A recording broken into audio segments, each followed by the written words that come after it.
শৈবালের যৌন জননের ক্ষেত্রে আমরা দেখব যে দুটি বিপরীতধর্মী জননকোষের মিলন ঘটছে এবং এই যৌন জনন তিনটি ভাগে বিভক্ত। প্রথমেই আজকে আমরা দেখছি যে আইসোগ্যামি। আইসোগ্যামির ক্ষেত্রে যেটা হয় সেটা হলো এই যে আমরা জনন কোষের মিলন দেখছি, এই জনন কোষ দুটি সচল হতে পারে, নিশ্চল হতে পারে, ফ্লাজেলা যুক্ত হতে পারে অথবা ফ্লাজেলা বিহীন হতে পারে। ইউলোথ্রিক্স এর ক্ষেত্রে আমরা এই ধরনের জনন দেখে থাকি। এছাড়াও আমরা কিন্তু স্পাইরোগাইরার ক্ষেত্রেও এরকম জনন দেখতে পারি। এই যে ছবিটা দেখানো হয়েছে এখানে আইসোগ্যামি হচ্ছে তাকে পাঁচটা ভাগে, মানে কিভাবে বিষয়টা সংগঠিত হচ্ছে ক, খ, গ, ঘ এবং ম, সেই জিনিসটা দেখানো হয়েছে। তাহলে কি হয় দেখো, একই প্রকারের গঠন ও আকৃতি বিশিষ্ট দুটি গ্যামেটের মিলন প্রক্রিয়াকে আইসোগ্যামি বলছে। আইসো কথাটা থেকে বুঝতেই পারছো একই রকম, ঠিক আছে, সম প্রকৃতির বলছি, তাই এটা হচ্ছে আইসোগ্যামি। এবার এক্ষেত্রে মিলনে অংশকারী যে গ্যামেট থাকে, এই একটা গ্যামেট আর এই একটা গ্যামেট, এখানে আমি একটু আলাদা করেছি দেখো রেট দিয়ে। এই যে দুটো গ্যামেট যাদের মধ্যে মিলন হবে সেক্ষেত্রে আমরা দেখি ফ্লাজেলা যুক্ত সচল হয়, যার ফ্লাজেলা থাকবে সে সচল হবে, যার ফ্লাজেলা থাকবে না সেটা নিশ্চল হবে। তাহলে কি হলো, ফ্লাজেলা যুক্ত সচল অথবা ফ্লাজেলা বিহীন নিশ্চল উভয় প্রকৃতির হতে পারে।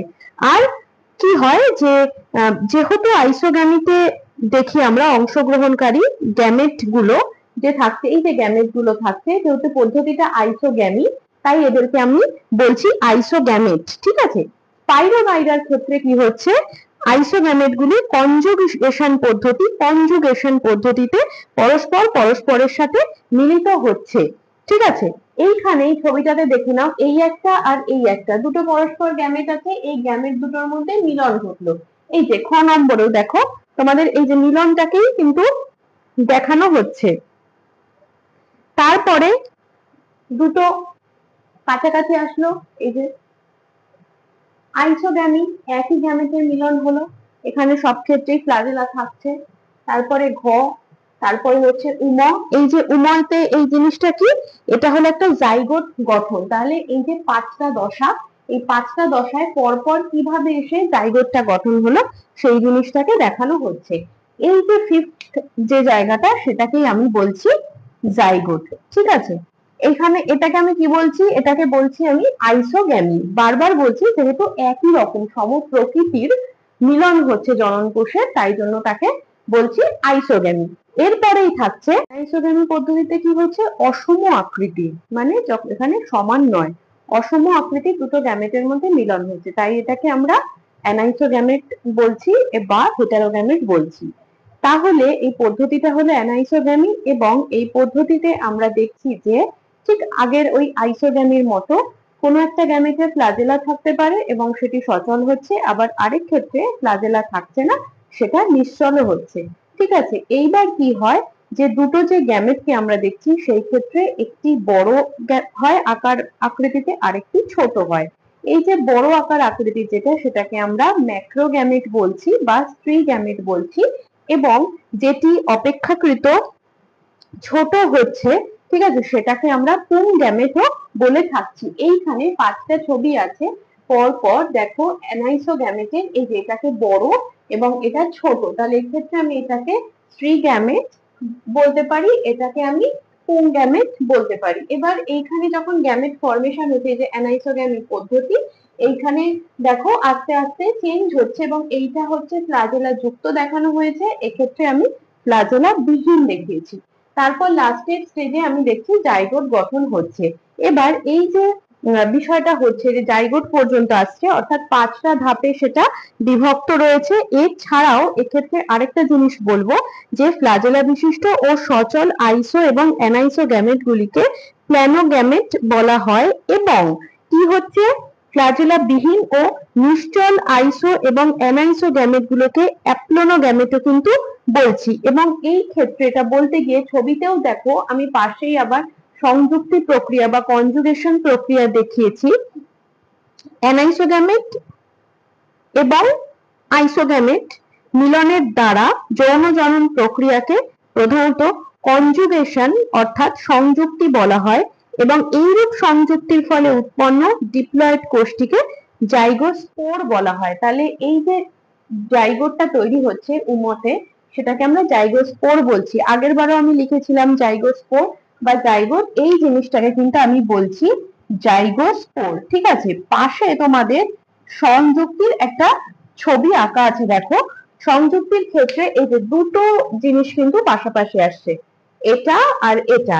এই যে নালীগুলো, এগুলোকে বলা হচ্ছে সংযোগকারী নালী বা কনজুগেশন টিউব। এইটা এটা এগুলো হচ্ছে সংযোগকারী নালী অথবা কনজুগেশন টিউব। এখানে আমি আলাদা করে লিখলাম দূরে এনে। ঠিক আছে, কনজুগেশন টিউবের মাধ্যমে কিন্তু এই সংযুক্তি পদ্ধতিটি হয়ে থাকে, এবং এটাও হচ্ছে বিভিন্ন দশা। যেখানে দেখো এই টিউবটা ফরমেশন হলো, এই দুটো গ্যামেট যখন কাছাকাছি আসছে তখন এই টিউবটা ফরমেশন হচ্ছে, এবং টিউবের মধ্যে দিয়ে এই যে গ্যামেটটা কিন্তু নিজেদের নিউক্লিয়াসকে এটার থেকে এটাতে দিয়ে দিচ্ছে, এবং তারপরে ফাইনালি এই স্টেজে, গ নম্বর স্টেজে এসে আমরা কি দেখতে পাচ্ছি যে কমপ্লিট হচ্ছে দশাটা, এবং ওটার থেকেই জাইগোট তৈরি হবে। তাহলে এই দুটো ছবিকে পাশাপাশি রাখলে তুমি বুঝতে পারছো যে কিভাবে পদ্ধতিটা সম্পূর্ণ হচ্ছে। এরপরে যে পদ্ধতিটা আমি বলবো সেটা হলো উগ্যামি। উগ্যামিও কিন্তু হেটেরোগ্যামির মধ্যেই পড়ছে, ঠিক আছে। এবং এক্ষেত্রেও আমরা দেখি যে মিলনে অংশগ্রহণকারী যে গ্যামেট থাকছে তার মধ্যে একটা অপেক্ষাকৃত বড় এবং ফ্ল্যাজেলা বিহীন, এটাকে আমরা ডিম্বাণু বা স্ত্রী গ্যামেট বলছি। ঠিক আছে, এই যে দেখো ডিম্বাণুটা, এই যে ডিম্বাণু স্থলী, যেটা এখান থেকে ডিম্বাণু তৈরি হচ্ছে, এই জিনিসটাকে আমি ডিম্বাণু দেখিয়েছি। আরেকটা যেটা বলবো সেটা হলো ক্ষুদ্র। এই দেখো এখানে একটা শুক্রাণুর ছবি দেখিয়েছি, এই যে শুক্রাণু দুটো আলাদা করে আমি ওপর দিকে দেখিয়েছি, এবং এটি হলো ক্ষুদ্র আর হচ্ছে ফ্ল্যাজেলা বিশিষ্ট হয়।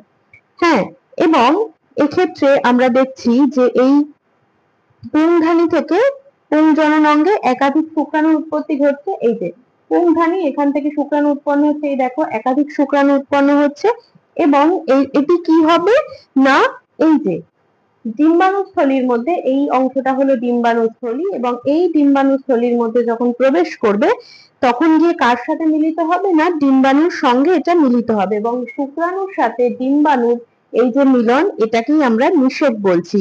এবং নিষেক প্রক্রিয়া দ্বারা অ্যানআইসোগ্যামেটের, এই যে নিষেক প্রক্রিয়ায় যেখানে শুক্রাণু ডিম্বাণুর মিলন ঘটছে, তাহলে এই যে নিষেক প্রক্রিয়া দ্বারা অ্যানাইসোগ্যামেটের মিলন পদ্ধতিকেই এক কথায় আমরা উগ্যামি বলছি।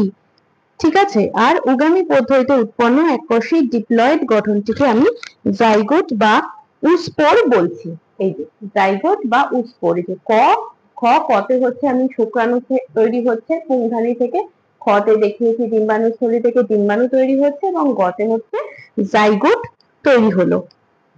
এবং যৌনজননের ফলে উদ্ভূত জাইগোস্পোর ও জাইগোট প্রত্যক্ষ বা পরোক্ষভাবে অঙ্কুরিত হয়। প্রথম ক্ষেত্রে এরা সরাসরি নতুন উদ্ভিদে পরিণত হয়, এবং দ্বিতীয় ক্ষেত্রে এরা কিছুক্ষণ স্থিতাবস্থার পর চলরেণু বা অ্যাপনোরেণু, যেটাকে বলে অ্যাপনোস্পোর গঠন করে, এবং প্রত্যেকটা চলরেণু বা অ্যাপনোস্পোর থেকে কিন্তু নতুন উদ্ভিদের গঠন হয়। অ্যাপনোস্পোর সম্পর্কে আমি আগের ভিডিওতেও বলেছি, এইটা হলো যৌন জননের যে তিনটে ভাগ, সেটা তোমাদের আমি বললাম।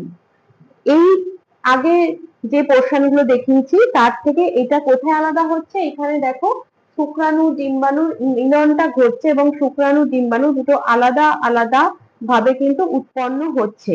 মেল গ্যামেট ফিমেল গ্যামেট আগে উৎপন্ন হয়েছিল, এক্ষেত্রে উৎপন্ন হচ্ছে, এবং এই ক্ষেত্রে আমি দেখছি যে কি হচ্ছে, এটাকে হেটেরোগ্যামি আবারও বলছি। এবং এই যে পুরো পদ্ধতিটা, ঠিক আছে, নিষেক যে পদ্ধতিটা ঘটছে, এই নিষেক পদ্ধতিটাই হচ্ছে উগ্যামি।